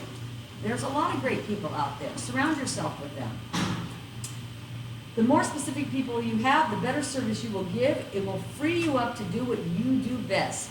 Get the appointment and see the public. And if you're nervous about that, then that just means you need to get 100 more appointments and get over your fear. Because that's how you are going to make it in this business. And the more accustomed you get to that, the better you're going to feel. Don't stop after you get one appointment. You need to go on appointment after appointment after appointment. Just keep going and just keep responding. Your pipeline will fill up. You're never going to be too busy. You are never going to be too busy. Don't tell me don't tell me, that you have too many appointments. I could tell you maybe that I have too many appointments, but until you get that many appointments, you cannot say that. You need to go on appointment after appointment, keep responding. Let your team handle their own jobs. Stop making their business your business. Let them do their job. Most of the time you will find that everything works itself out if you are diligent and started it right in the first place. The only thing you have in this business is your reputation. That's it, your integrity. So you better be known for that, because I have a really long memory, and I can tell you this, I read every Tuesday of my life, I read offers. And if I have 10 offers, I in my contact management system, top producer, if I've had a bad transaction, because sometimes I forget who the person is, because I read a lot of offers. But if that person comes across my desk again and they screwed me over in some way or did something sneaky or slimy, guess what? I'm not going to pick them. And I'm going to tell my seller that they can pick whom they want, but I'm going to recommend that they may not pick that person because that person has a propensity to do this, or the other thing. Or else I tie that person up in a knot so tight in the contract that they can't get out. Or if they do get out, they have a heavy penalty. So I'm very upfront. I think what most people don't realize about me is that I don't bluff at all. I'm perfectly transparent and I'm perfectly honest 1,000% of the time. And I think people think that I'm bluffing when I'm telling them the exact truth. And that's where they make their mistake. They make the mistake only one time and then they don't do that again. But I'm known for the fairness and the absolute same delivery of the product every time. And that's what you should be known for. You need to be known for something. You need, when somebody sees you or looks at you or your offer goes across their desk, if you have the buyer, you want them to go, yeah, I love that person. I want to do everything in my power to work with that person. And that's how I want to be known. I want those, even the buyer's agents, when I have to reject 19 buyer's agents, the buyers, because I can only pick one out of those 20 offers. Do I still make that agent, all those other 19, do I make them feel valuable and that I appreciate them? Absolutely. Do I thank them? Do I tell them how sorry I am that I regret that I was unable to work with them? Do I still make them feel valued? Do I make their buyer feel that way? Yes. Why? Because I need those buyer's agents. I rely on those buyer's agents. They are the people that are out there pounding the pavement every single day. And many of you may be buyer's agents like that in this room. But you know who you are and you know how hard that is. And you lose a lot right now. So that's another reason why I don't double end my own listings. I will not do it. Because every buyer out there is so desperate to get a house that they think that two things. They think by going to listing agent they're going to get a discount. Or they just think, man, maybe I'm going to get it. And sometimes they do, but not with me. I want people to understand that they have the ability to use anybody they want, and it's not going to be preferential or that they're going to get penalized because they didn't use me or somebody else. If they truly don't have somebody, then I'm going to call Kathy and I'm going to say, here, do something with these people. I mean, I have lists of people. That's another full week seminar topic, making a business out of those types of leads. Every person in this room can make a fortune just off of working those leads. I mean, there's just so many things to do. There's so many ways to make money in this business that it's just totally overwhelming. So it's 12:20. Is it 12:25? Okay. So I will do one last thing, and I'll open it to any question that you have. Basically, I gave you the presentation in a sort of bifurcated way, pieced out, okay? But if I were to step into your house, I would do exactly what I told you in that exact order that I told you that you will have in a piece of paper. I basically would knock on your door, all of you are my seller, I would knock on your door, and I would arrive with my little package, just like I arrived here today, 5 minutes early, have myself set up, say hello to you, offer my business card, shake your hand, remove my shoes, enter in your house, and ask if I could take the tour. That's what I would do. Once I have done that, and I've listened to you and pointed out some of the nice things you've done in your house, if you have nice things, or some of the things that maybe need some help, okay, and I also point those things out. You know, well, no problem, I can take care of this, we can make this, we can restore this to what it was. Give them suggestions. We're gonna circle back, we're gonna sit down together. And then I'm going to do exactly what I told you. I'm going to take out mine, and I'm going to give you yours. And I'm going to go through this presentation exactly like I just did with you. And that's exact same order. It's all written down for you. You don't even have to think. Just read it and practice it. Practice on an appointment. It's okay to practice on an appointment.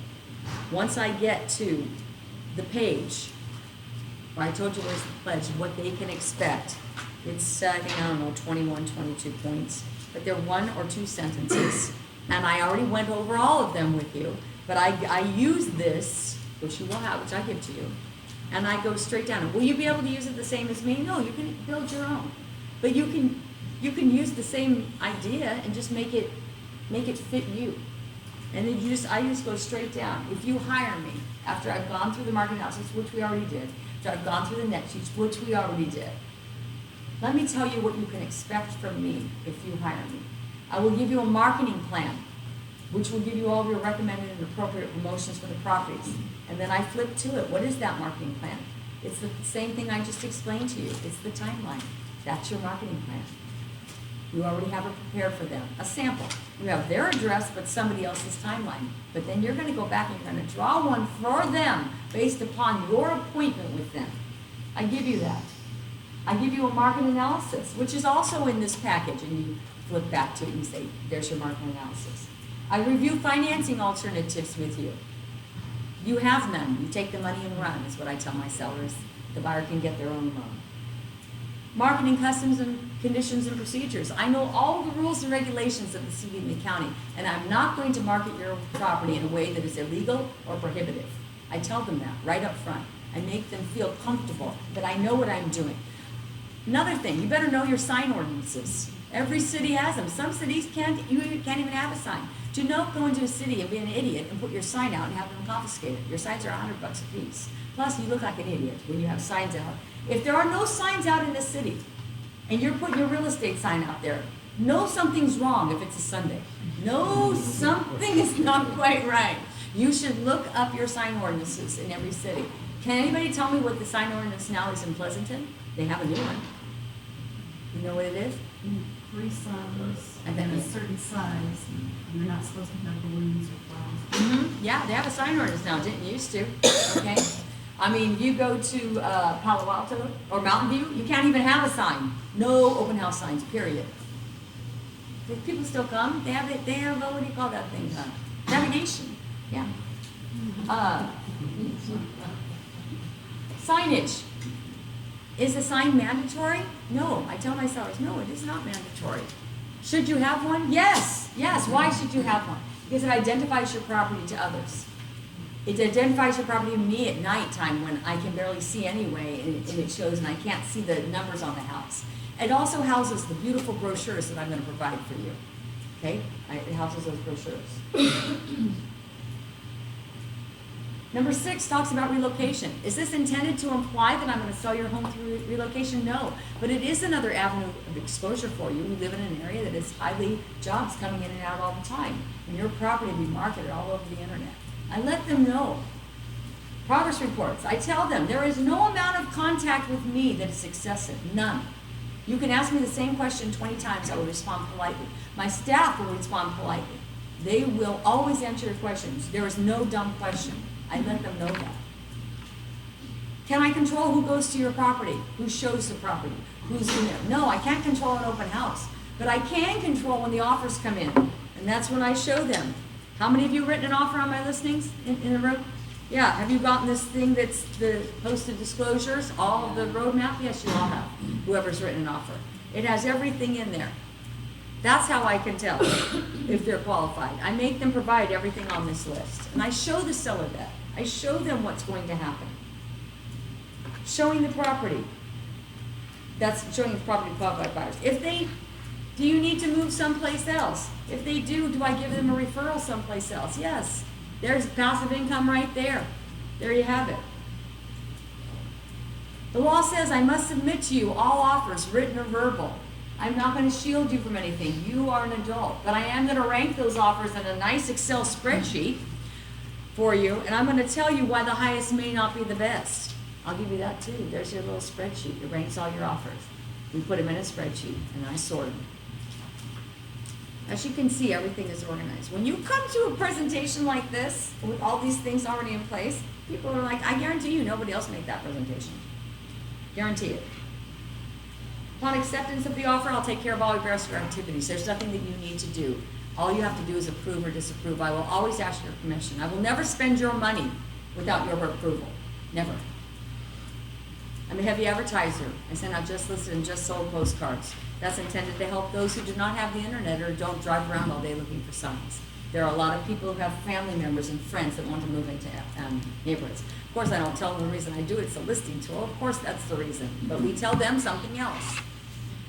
Your home is advertised. The only print advertising I do is the Post, the Sun, the Bulletin. And that's because I've been doing it for 30 years and I'll retire out of it. I don't think, if you want to go in a paper, that's fine. Some people still read those little local papers. I'm a member of 3 boards of realtors. I fully service 8 counties in their entirety. If you don't do that, don't say that. Okay, don't take it verbatim off of here, but that's what this says, okay? Fix it for you. Don't lie. I show them. I give you professional color photo brochures, and I show a sample again of the brochure. I prepare or I serve a lunch at the broker tour, and I say that's on there. Your house will be open. I show all of these things on that timeline. Okay, all of these things I'm telling you, I refer back to that timeline. It's all included on the timeline. When you look at this, when you see it in person on your computer, you'll be able to see what I do. I'm fully staffed to give you ultimate support. I'm an office within an office. Anybody in your house belongs to me. I don't just, I'm not the type of agent that calls up and says, anybody want to hold an open house? I'm not saying there's anything wrong with that. Nothing wrong with it. I think it's excellent, and I think it's a good tool for other agents to help. But I have my own staff that I pay. I pay people for the open house, to do open houses. I pay them a salary to do that. I have an inspection team. I have a crew. Location of my office is prime. I always tell them about all our offices. I always tout our offices. I say where we are. We're in Danville. We're in Cupertino. We're in Campbell. We're in Pleasanton. We're in Livermore. We're in Fremont. Why? It gives us broad spectrum. It gives us presence. People want to know that. Legacy real estate, it's not Coldwell Banker, it's not Century 21. It's better than all those, but it's not a name that's national, right? You need to make your presence known. Use the tools that you have. Location of the office, I just told you that. I just told you how many boards of realtors I'm a member of. I am a member of 3. I'm a member of multiple MLSs. We try to provide you with the professional image of a national leader, the widest range of opportunities for exposure, the careful evaluation of your home and property with structural pricing guidelines, and the experience of the top residential real estate sales organization. Tout that. You can say that. I tell them my experience too, but you can use that exact sentence. It shows that you're thinking. It shows that you care. I tell them how much real estate I sell, an average per year. I say that I might answer their emails at 2 a.m., but I do have a life and I'm married and don't think that I'm always going to answer their emails at 2 a.m. But I tell them occasionally I run away for a couple of days because I usually work so much. But I will never leave them stranded. I reassure them. I tell them that communication, preparation, negotiation are my strong subjects, and that I will take care of them every way in that way. All of you can use that line. Every single one. Be great at it. Already, the thing that, what I didn't really dwell on because I don't want to really talk about it, too much. It's a totally different topic. And it's the preparation of like the forms themselves. That's like a 3-hour topic. When I have shown them, when we talk about what their house is worth, that is right then and there at the very beginning of the conversation. Remember when I said I show the net sheet and I say this is what I've prepared? That is when I go through their costs with them. And that's where I show them every single thing that they need to pay. And that's when I discuss commission at the very beginning of the presentation. I will nip it in the bud right then and there. Because when I finish that last line that says communication, preparation, negotiation, that's a very positive statement right there. And then that's when I say, and I've already discussed with you the cost to sell your house. Thank you for the opportunity. Do you have any questions? They'll say, you answered everything on my list. I'll say, fine. I'll say, the next step would be, if you'd like to hear more about what I have to offer, if you would like to see bids, which are free, after you've had a private discussion with your husband or wife, then I welcome you to call me back if you think that we're a good fit, that we can work together. Have a nice day. That's it.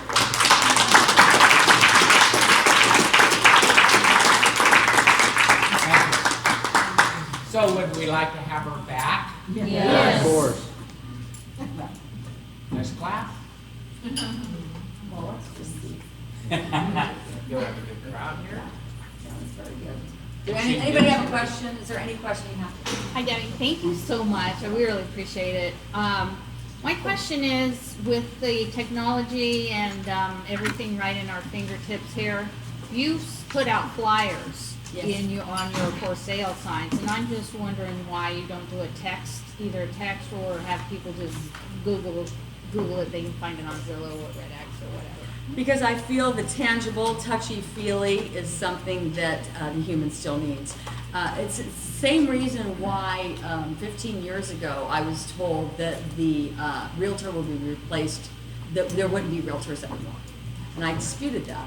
I said, no, that's not true. Because there's a human touch, there's a human aspect of it.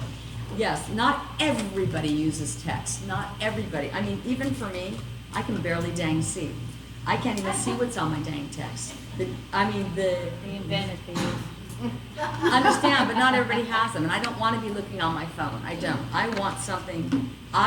This is for me a listing tool. I really don't care. I do care about the buyer. Please don't misconstrue what I'm saying. Okay. I care about everybody. But if you want to know the perfect sense truth about it, everything I do is so I can get another listing. If you really want to know. So why do I have this 4-page color brochure? Do I care? No, I care that the neighbor picked it up and said, God, that's a nice brochure. Okay, that's the reason. You want to know the true reason? Yeah. I'm always going to do a 4-page color brochure, even in a little condo. Unless I don't get enough pictures, then I have to do a 2-page. So in your flyer box on posts, do you use the color or do you use I black? put black and white, and then I add color in the front. Yeah, I order like I always order as many black and whites as the other, and I explain because people take them, kids get sweat. So once you're done with your appointment, do you follow up or do you just wait for the call? Do I follow up? Remember how you have that drip CMA? And then if I hear nothing, I might give a little ping, hi. Yeah. I'm not very aggressive. Most people, I'm not that kind of aggressive. But I mean, yeah, if I think I haven't heard or something, I might give a little email ping. Yeah, very non-intrusive. Oh, no, sorry, I'm stretching. Okay. How often do you take the listing that night? Never. What was the question? Shock. How That often do right I there. take the listing that night? I said never. I never take the And listing. why is that? I don't want to. I want them to be married to me, number one. Number two, I want to do it electronically. I'm not going to sit there and hand sign anything. I want it electronic. But when do you explain the listing agreement? There are so many questions that they might have. Right, so when they call me back and they say, well, then I prepare I've already prepared their time. I guess to answer your question, when you said, hey, do I follow up? Oh yes, when I finish my appointment, I go back and I prepare a timeline, a sample, created around their scenario, even if they're not gonna list. I give them something on paper that shows them real time, if they were to, okay? So at that point in time, remember, you have to remember, what did I tell you right when I came in here? I go on the appointment like I'm taking the listing. Just because I don't sign it there with them doesn't mean it's not already in win form. It's completely done. The whole listing, my whole package is done. It is a one button, and they say, yeah, we're ready. That's when I say, okay, and Annie will, and then my Annie, she said, she sends out that listing, and I say, when you get I tell them, remember, who sets the expectation? You. I do. I tell them what's going to happen. They don't know anything better than what I tell them, and if they dispute me, I just politely say that we're in the 2000s now, and this is how it's done. I do not do anything paper like that, except for the ones that have to be hand filled out, and then I help them with those, or Annie does. But yeah, that thing goes out, and I say, when they get that in the email, I or Annie will be very happy to walk you through that. Or if they're so nervous, I'll go to their house and do it with them on their computer. You only have to do it one time. After that, they're like, oh, this is awesome. Yeah. So yes, I guess I do it in that way. Have you ever had a situation where you had contractors come out and fix up their house all gorgeous and pretty? Then they decided not to sell? Yes. And what happens? Okay, so in my listing agreement on page, whatever that page is, I have a blurb that's in the template. All my win form, everything's as a template. I just insert things like price and things like that.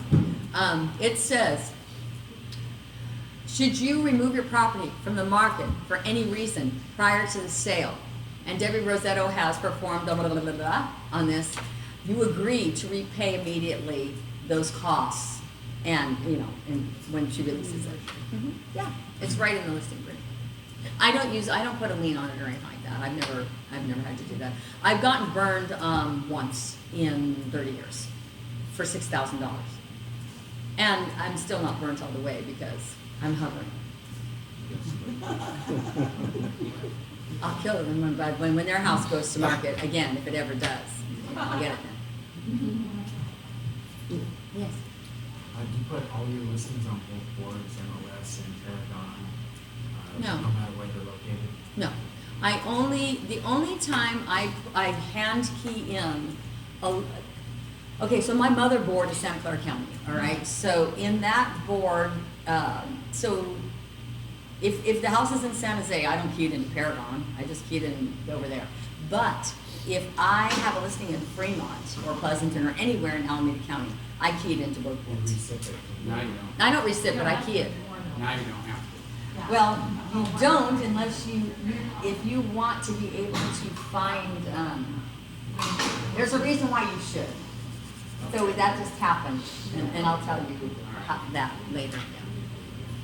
Do you leave all your samples with them before you leave? Oh yes, they have a whole package. It's not even, it's a package, just like this. It's like that as a That's book? it. It's a book, just like that, bound book. We do it ourselves.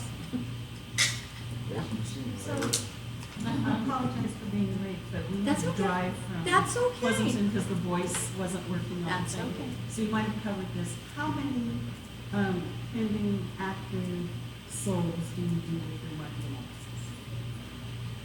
Whatever's available. That's So 6 months you back. did like 3, 5, 3 active, 2 pending, you 3 do sold, 3 or do you do pendings, just 3 the sold. When you Why would I cut something out? If there were 10, why wouldn't I put 10? So you do all.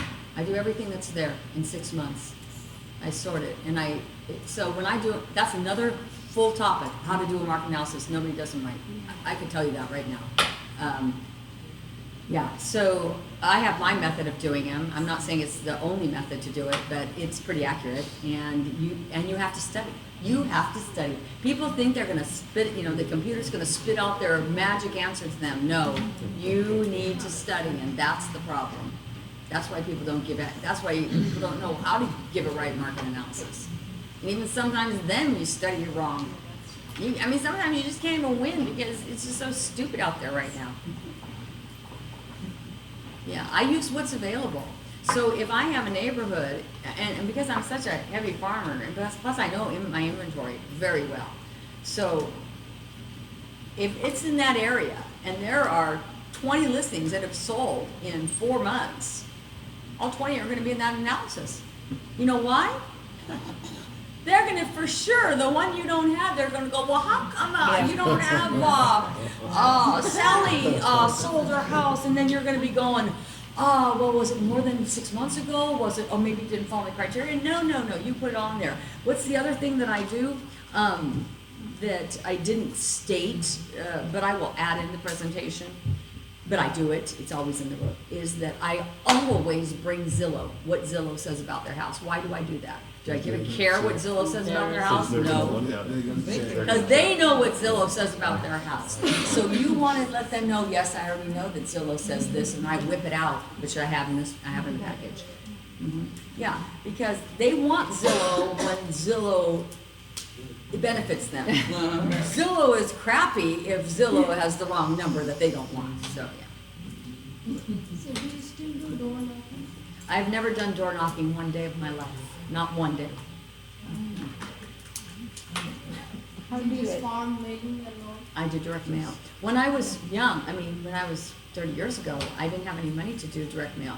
So I didn't knock on their door, but I took the flag, I took the thing and I on the doorstep. That's how I did it, but I never knocked on their door. That won't petrify. Why not? I didn't want to.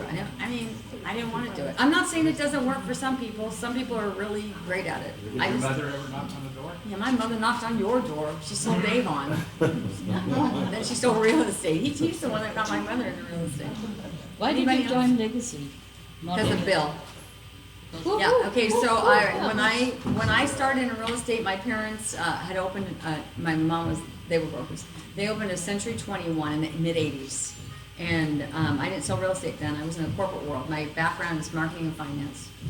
At the time, I worked for CalWest periodicals. Prior to that, I worked for Reynolds Metals Company, and they opened an office. And my mom, I helped them set up their office, I guess, administratively. And so they were there until they retired, and then I stayed on to the next broker that bought it, and then that broker retired, and then another broker bought it, and then that was in, I think we were trying to figure it out the other day, it was the 90s, I think I've been here 15 years. So that brokerage had overextended themselves, and I knew they were in trouble. So before they closed the doors, I went to them and I said, I know you've got trouble. I hear it through and so I said, I'm going to need to sever the relationship. So there was nobody in Milpitas or San Jose that I wanted to go to. I interviewed. Everybody found out that I was leaving, so of course I got interviewed. And the only person that I felt had the same ethics, excellent person, excellent human being, just the way he is, the way he does business. And then that's why I came, and I cried. I cried my dang head off because I thought that people would find out that I wasn't in Santa Clara County anymore. So when I started in real estate, my office was right on the border of Fremont and right in Milpitas, right on the border of the two counties. So I didn't know any better. My mom, she always, back in those days, it wasn't all together like this. We didn't even have an internet, really, barely. And you had to belong to each MLS, all of them. So I just did what my mother did. She belonged to like 3 MLS. I'm like, oh, okay, I guess I gotta pay for 3. Nobody did that. But I couldn't figure out why, if you were gonna sell a house in Fremont, why wouldn't you go to Milpitas?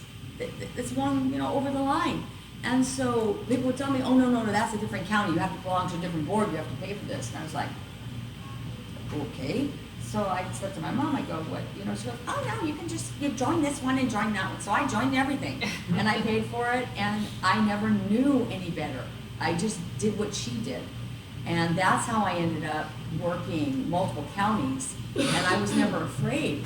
But other people, I knew people back then would not step foot outside of Fremont to show a house in Milpitas. And I just thought that was like, I couldn't understand the concept of that in the 80s. Ever. I never understood it, but it's particularly like that.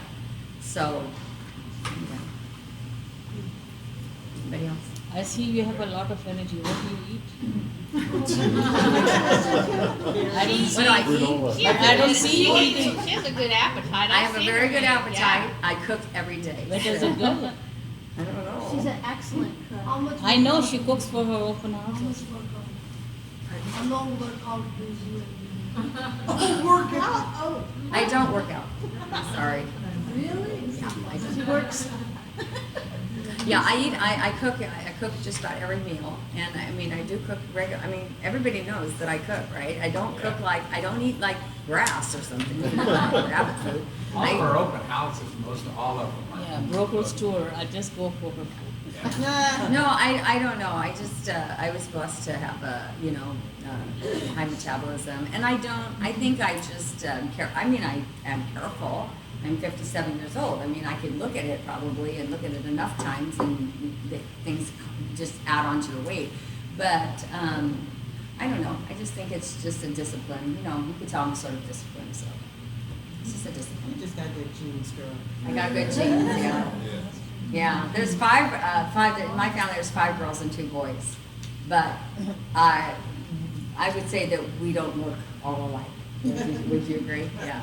Yeah, so it's not everybody has the same genes in that family. Yeah.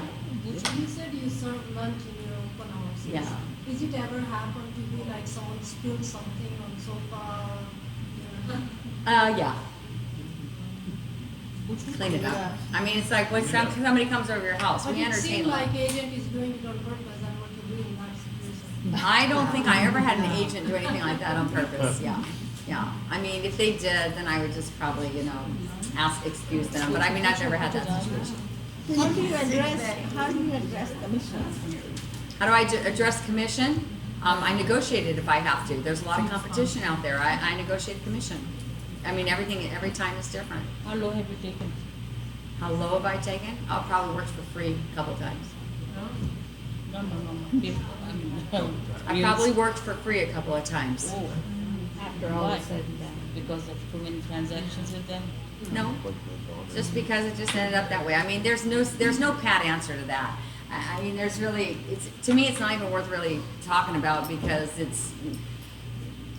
every situation is different. Of course, we're all here to make a living, and you're going to try to do certain things a certain way, but you are going to negotiate sometimes. The prices here are really high. And let's face it, most agents, don't want to negotiate the commission, but they don't do very much either for the client. So, I mean, you have to just offer something better than everybody else. So do you do the same thing regardless of the commission? Regardless of the commission. So if Regardless. you asked for 4%, you still would do everything you normally do? Regardless of the commission, always. And that includes the staging. I do not make my client pay back the staging, ever. I always do the same thing regardless of the commission. That's a really good question. I don't say, well, you know what, I'm going to cut this down, so now I'm going to give you less services. No, because you know why? At the end of the day, it all evens out. Because sometimes you get one that is like easy peasy, you didn't do it, and you know what I mean? It all evens out. If you're just looking, if you are scrutinizing, so many times I get the question, did you get a listing from that postcard that you sent out? No, that's not what advertising's about. Maybe, I don't know. I don't care. Advertising is about the contiguous, it's that continued, consistent thing that where you're present in all these places. I remember when I was younger, I would advertise all over the place. And then I realized, okay, what am I doing? That's crazy. So I'm specific. I market in the same place, the same consistency, but all of my stuff is target marketing. So I don't just keep I don't have my face on a bench in Sonoma anymore. You know what I'm saying? Why? Because do I have postcards in there? No. I try to keep everything within. How often do you market? So for, let's say, just your geological farm? So because I list so much property, every time that I have a listing, I send out a listed and a sold card. Every time. Okay. So that means that Not just in your farm, but wherever the home is? wherever the home is, always, but Right. in my farm. So let's say, for instance, okay, last night I sent out like 51 postcards. So last night, let's say I have a listing in the farm that's in Scott Creek, okay, in Fremont, and it's in one particular area, but I have 3 separate farms there, so I send to all 3 of those, right? So I blanket it. It just depends. If I haven't sent one there, if I haven't had a listing in a particular area, I will take that listed card from something else. Now, that's how I do it now. That's not how I always did it. How I used to do it was, I did a market analysis basically on a postcard like this that showed like what a market analysis would show. The actives, the pendings, the solds, right? And you know, within the legal way you could. And I do that, and then I would send it out. I had 13 farms, and I still do basically. And I would send that out monthly with the data on it. Because really, face it, what do they want to know? What their house is worth. Now I don't do that anymore because I haven't done it for years like that, because I have so many listings that it ends up being in one of my farms. So I use it as the farming tool at that point. And if you really want to know the truth, if you just do that, listings and solds, you ask any top producer, you interview any top producer, or you just read stats on the top producer. They're almost 100% of the time geographical farmers. And that's what I do. Is that? Anybody else? That's it? Thank you Thank so you. much. Thank you. Thank you, Debbie. You want to email these out? Do you want cards? Nope, you need to email me. I don't want your card, you need to email me. There you go. Can you toss your? No, but she can. She's a person. What is your email? My name is at Comcast.net. My stage. Get her email. Debbie Rossetto at Comcast.net. Yeah, thank you. Debbie yet? Debbie? Yeah, Comcast.net.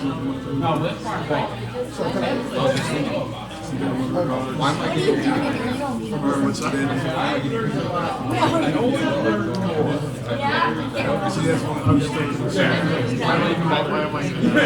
I know how to get it, right? You did a great job. I only get her after. There you are. Man, God, like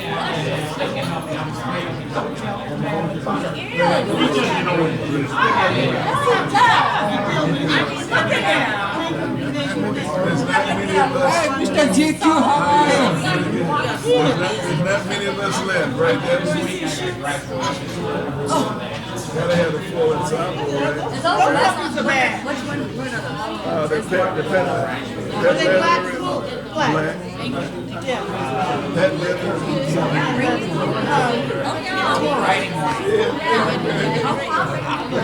Oh, yeah.